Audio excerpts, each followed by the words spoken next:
Okay, good morning, everybody. Welcome to another rewritten episode of Bold TV. Bold TV. Today, we have another wonderful topic to talk to you about today.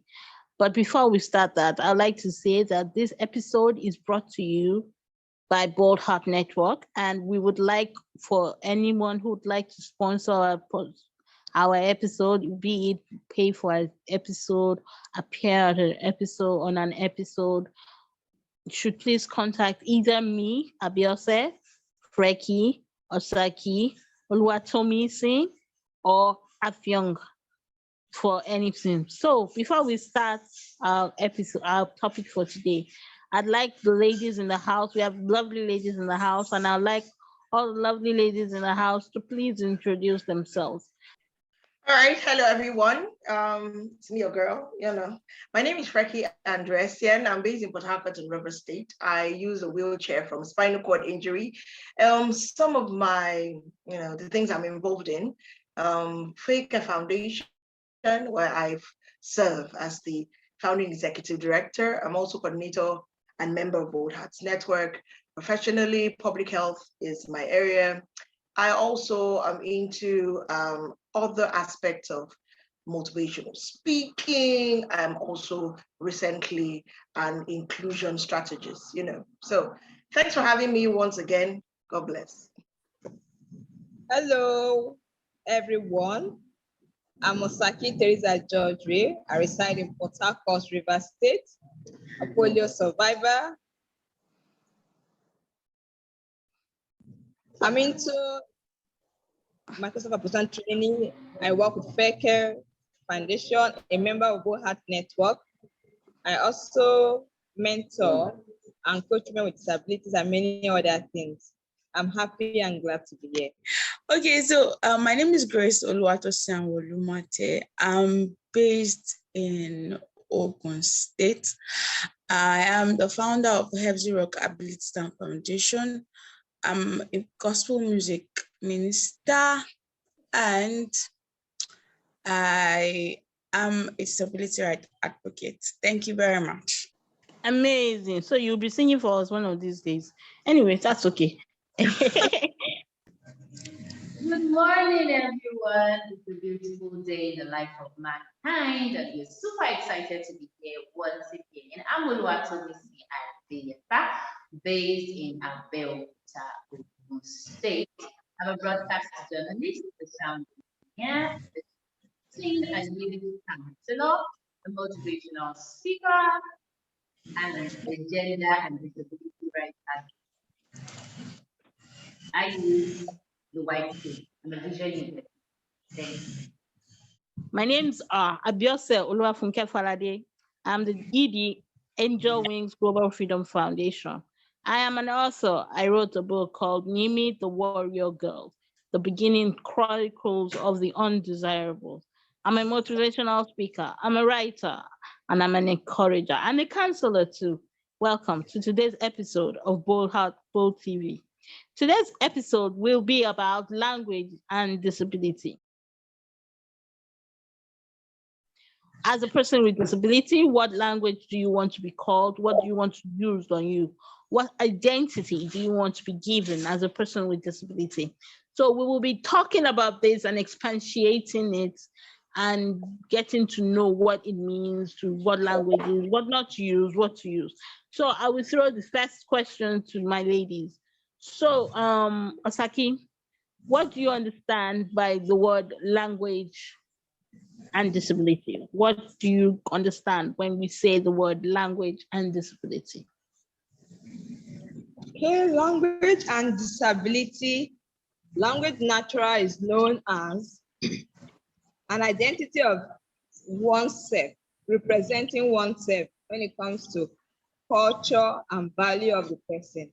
And when they added disability in it, they're trying to see how you can identify this person when it comes to the value of this person, even with disability, not the other way around of disvaluing the person, but a kind of communication whereby the person with disability is being valued and have a culture that is moved from generation to generation. Thank you. Thank you very much. So, Miss Sin, do you have anything to add? I would say that language is peculiar to people, to culture. It's a way of expressing ourselves, it's a way of communication, it's a way of description, and everything that entails within communication. So people use language to pass information, to pass ideas, to gist, to chat, to do a lot of things, and it's so important because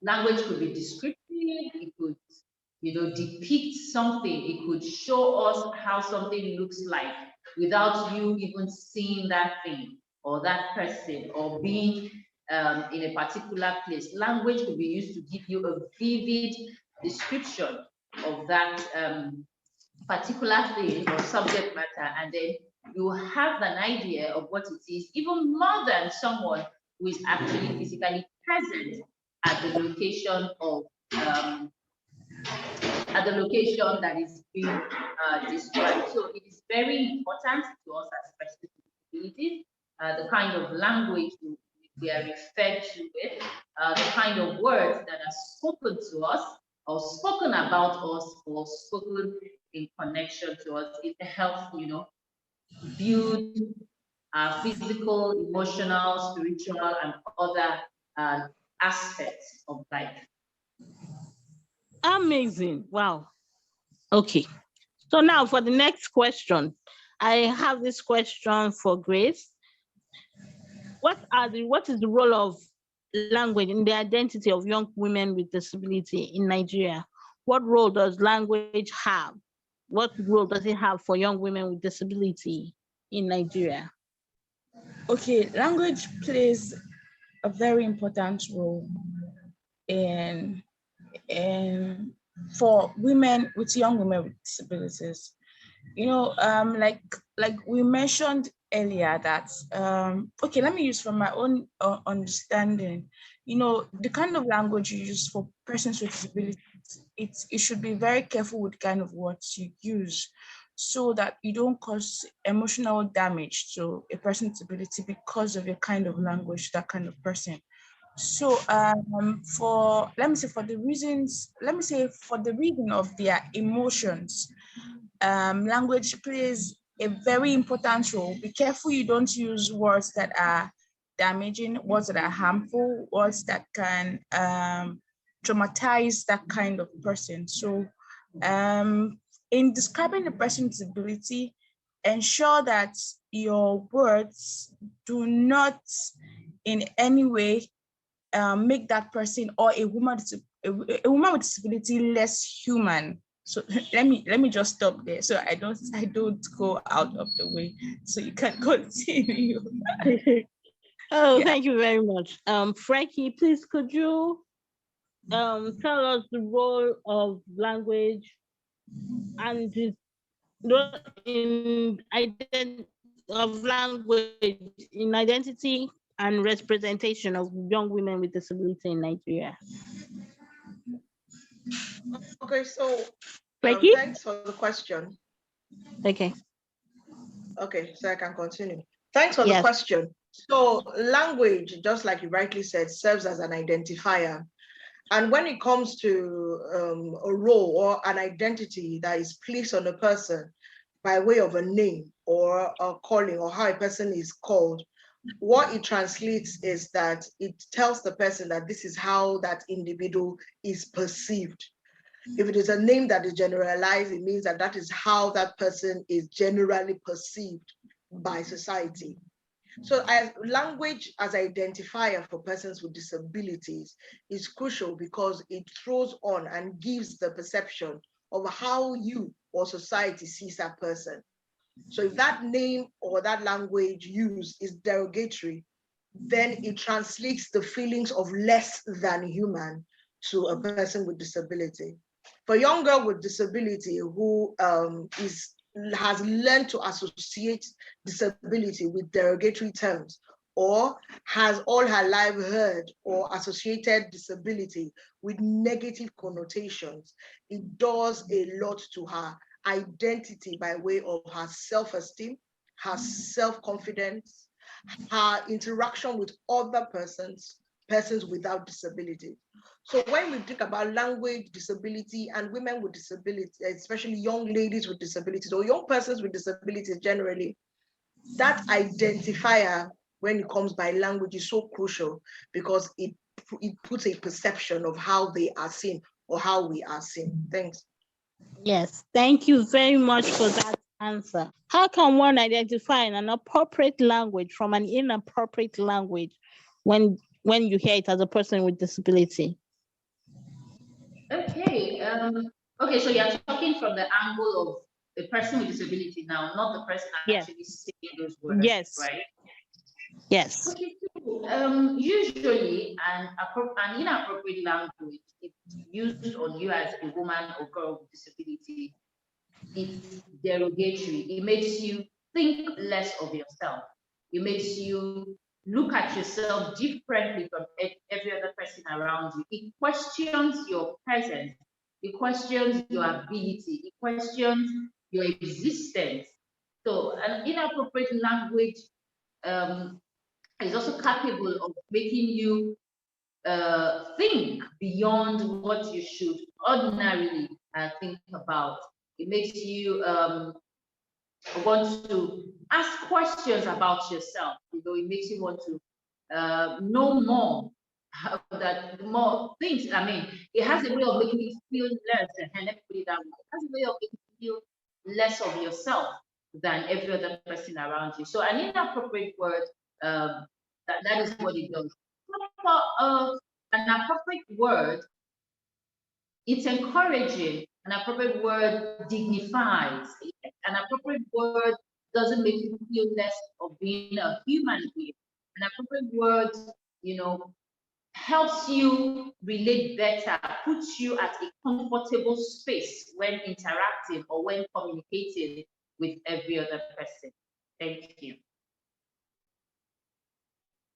And then I might just add that you can also get to know an appropriate from an inappropriate language when used on you as a PWD by means of facial expression. You know, sometimes words that are spoken are quite different from, you know, facial expression and all of those things. So gestures, facial expression can help you also decipher if this is something that you should reject or something that you should accept. Amazing. Please, can you give us an example for those of the people of our audiences who may get confused with, they may understand these words, but let's give them examples of such languages so that they will be able. So for instance, maybe, okay, as a visually impaired person, you've heard people that would say, maybe you are with a guide and then they look at your guide and they're like, sorry, I mean, they're attributing my disability to a form of sickness. So at that point in time, yeah, sorry is a very nice word to use. Maybe when you want to apologize or when you want to do some other things, it's very nice to use sorry. But there's some kind of sorry, like, hey, yeah, sorry, oh. That way, that moment, sorry in that context is an inappropriate word. And then you will hear people say, oh, those sick people, when they are referring to persons with disability, you know, or they use words like abnormal people, wherein those without disabilities are the ones that are referred to as normal people in quotes. So those words are inappropriate, and you know those are some of the examples that I can easily come up with right now. Ways of how you can know an inappropriate words and appropriate ones words to person with disability. You know, there's this word someone will just use, and the word is like, it's discriminating you or giving you, like, you know, this kind of stigmatization where you're not happy, gives on ease feeling. You just see that it's like they are not included in that gist or in the chat. Or someone made a statement and from person's expression, facial expression, you're saying that you're not wanted in that gathering. And some words like someone that is polio survivor, because you're on crutches or wheelchair, some might just say cripple. I know, call that cripple. That word is really derogatory and that word is painful. Why not just say call that person with a disability or a physical disability or thereabout, that could give the person more morale to cope. Even though you don't have to use by the person's name, if you know the person's name, if you don't know, you could even ask that, please, how do I identify you? How do I communicate with you? And someone with that's hearing impaired or vision impaired, if in the conversation and there's nobody to interpret whatever you're saying, though you didn't say the word, but automatic, you're already pushing the other person that's having hearing impaired out of the conversation, and that's already an inappropriate word, even though you didn't pronounce it, but the person is not included in that chat, So in conversation like that, whereby you know that you want to have persons with disability, you try and go as much as far as you can to see that whoever that is coming in that gathering or in that place is being included. This inclusiveness is what is all trying to use now. So everything that you're going to do should be included so that everybody should be part of an activity and be happy and not feeling sad or feeling unwanted. Thank you. Thank you very, very much. Thank you so much. So I have another question. What are the effects of wrong languages used on persons with disability? Okay, the effect of inappropriate language used on persons with disabilities. Okay, for me, let me speak from my own side. Using inappropriate language for me can hurt me. Yes, I feel I'm not human. I feel it makes me feel limited. It makes me feel should I say unwanted. So that's the feeling for me when you use those kind of words that are not appropriate for me because I live with disability. So it hurts. It hurts. Like someone mentioned earlier, when you use, I think Oluwatomi said, the use of sorry. Okay, I don't want to speak Yoruba, but I know you also understand that. Okay, let me just say it. They say Beleni Ako ni Abo. Do you understand that? Okay, okay, like there are different kinds of sorry. Translate. Let me translate. So they say pele is sorry in Yoruba. So they say pele has a male version and a female version. So in Yoruba language, the male version is actually a lot more harsher than the female version. So when they say pele or labo, so when you say pele, when you say sorry in the female version, you are being gentle, you are being kind, you are being thoughtful. But when you say sorry in the male version, you are being nasty. Exactly.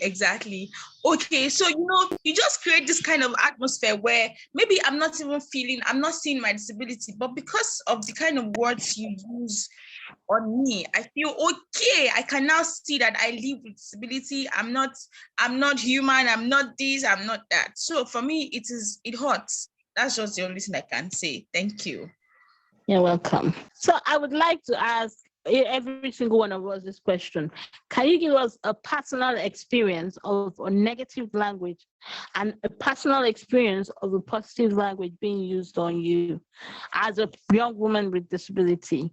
So I will start. So for me, and when people tell me this is my own positive language being used on me, when as a young person with disability, when I'm being told you can do it, you are included, and I'm included in discussion, and I'm kept in discussions. But for the negative side, when I am being excluded from things, when people try to say she cannot do it, that is when I feel unwanted.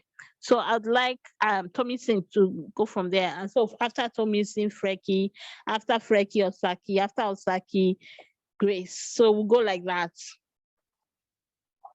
All right. Thank you very much. Words that are appropriate for me when people recognize my presence, regardless of the disability. When people address me first, and then ask how they can be of help.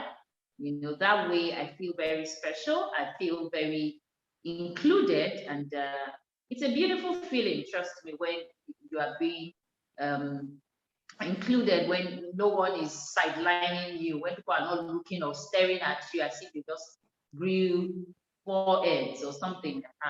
And then inappropriate language that has been used on me. Now, this has to do with an unspoken language, and I would like to share this experience. As a visually impaired person, most of the time I'm with a guide a lot of times when I need to go out. And then when you get to places and then you see people address your guide instead of addressing you. So you now hear things like, tell her that we have closed. Instead of facing you and say, madam, we have closed. Or, hello, young lady, we have closed. They will now face your guide and say, tell her we have closed. So for me, that is very heartbreaking for me. And then it feels like you don't even matter, or you feel it makes you feel like, oh, maybe when they talk to you, you're going to break, or when they talk to you, whatever is wrong with you, whatever your disability is, you just pass on to the speaker, and then you both be living with the disability together. So it's really a thing. It's really a thing. And that's my experience. So just to when Tomisi was talking about her experience of not being visible because they're speaking to a guide, I just remembered an incident that happened at the airport. I was traveling and then the driver took me. So he took me inside to help me get my bag inside. And the young man who was to weigh the bags, I was carrying a bag and then I was carrying a carry-on. And then instead of asking me if I was going to check in the carry-on or if I was going to carry it, was asking the driver. And the driver was looking at him. And I was like we understood what he was doing. And then the driver was looking at him. And I was like, and then I now turned and said, when he's able to answer you, let me know. And then he just realized, hey, what am I doing? I said, okay, with somebody and I asking him, did he pack the bag with? I said, when I just turned, I said, when he's able to answer you, let me know. And the guy just turned and now asked me the question, please, man, should I check this one in for you? Or are you carrying it as a hand luggage? I said, better.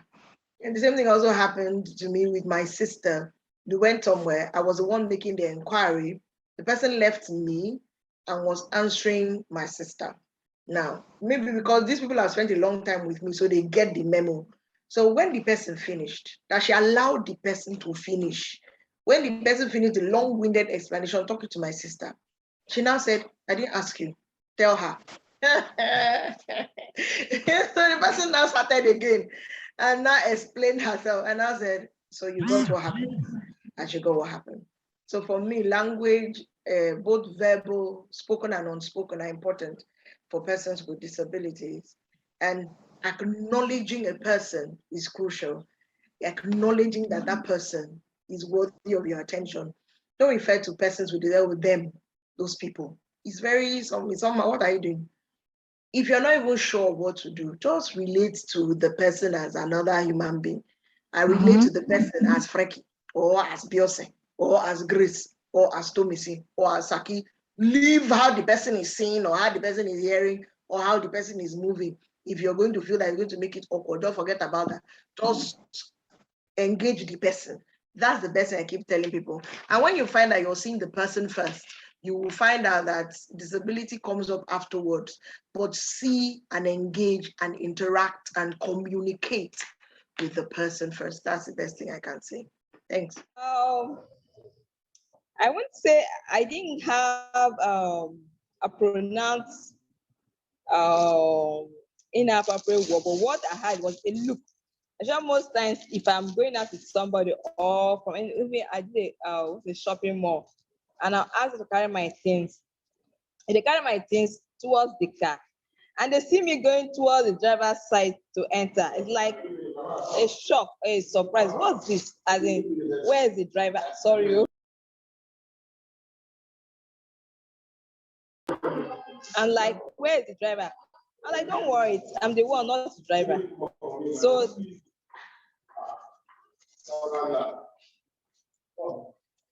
that confusion a lot as in stares people off balance.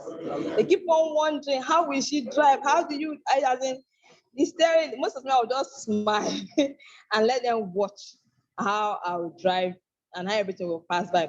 So even with the driving, it gives, there's this, whenever I go out to a place to get something, the moment I come with a car, there's this, this ego. People automatically they want to associate with you. There's like this one is different too. It's not that I want to come and beg. This one has a value or something to offer, So automatically they want to respect you and give you that value that you deserve as a human being and not a less human being.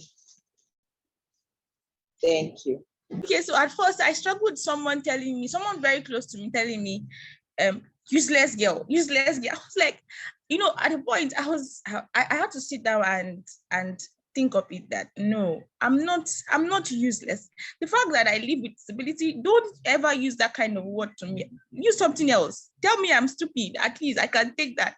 But useless, no. Don't tell me I'm useless. I'm not.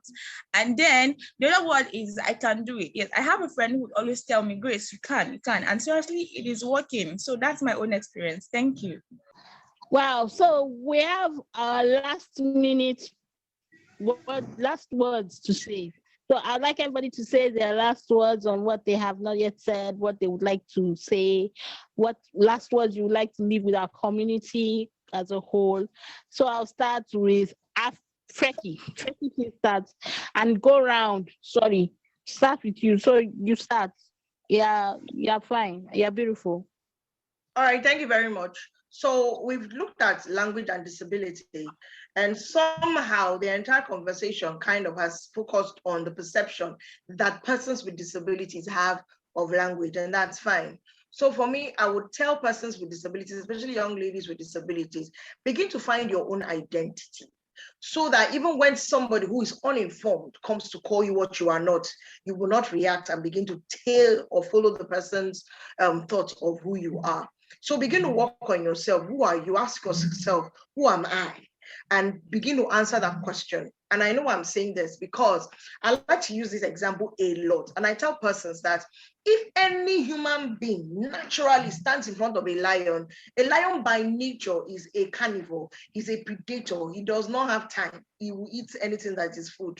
So if you don't have information of who a lion is, and you stand in front of a lion and begin to refer to that lion as a rat, thinking that he will take the nature of a rat, you have deceived yourself because you are food. It does not change the nature of the lion. So this is for me saying to young ladies with disabilities, begin to discover, go on a journey of self-discovery, find out who you are, in spite of disability. Disability is like saying, I don't want to know, I'm a human. Find out who you are, so that if somebody who is uninformed comes, for example, to insist and call you, for example, like Grace says, useless, you can actually tell the person, no, don't call me that. Or if a person comes and says, oh, when those people, the normal people, you ask the person, so are persons with disabilities abnormal? So you have those responses immediately, and the person is able to gather themselves and adjust. So I think we need to work on ourselves a lot in discovering who we are. Don't allow only disability define you. There is a lot more dimension to you. And those are my last words. Thank you. Okay, after you must have identified yourself, like Fred had said, I would say that you should not answer to an inappropriate language. And if you must answer, you must answer to correct an impression, to correct the assertion, to correct the inappropriate language. So we must be prepared to start the enlightenment from our own environment, friends, families. Sometimes they want to use the word afraid and they've forgotten. And then because of closeness, you are friends, and then you feel like, oh, she's my friend, he's my friend, let it pass. Think about other people who are not friends with you and they hear that person use such words on you. One day they might want to also toe that line and then it feels offensive or you feel emotionally down about it. So start that enlightenment from people within and then you can take it outside. I have just 2 sentences. For the public, I would say try and look at deeply for the value when you see any human beings, because I've had that experience before. I used to have I still have a family member that this is a long time ago anyway, that never see any value in me. And sometime in life it came that I was the only one that could help the person. So automatic, that less value became valued. So that's something. Then for my fellow PWDs, I would like us to learn to use the right and appropriate word for ourselves. Because I still think most of us don't know the right word to use amongst ourselves. Let's learn it. And so as society who knows better and we can use the right word, well, I use the right word, also the public will also learn from that. As a person with disability, I'm going through so much already. So please, if you are saying anything to me, let your words towards me be healing and filled with grace. So that would help me move forward in life. Thank you. As persons with disability, we are supposed to be good. So let us be good to ourselves and let us be good to the world. Peace. Thank you for listening to us and join us next week, Saturday, for another rewritten episode of Bold TV.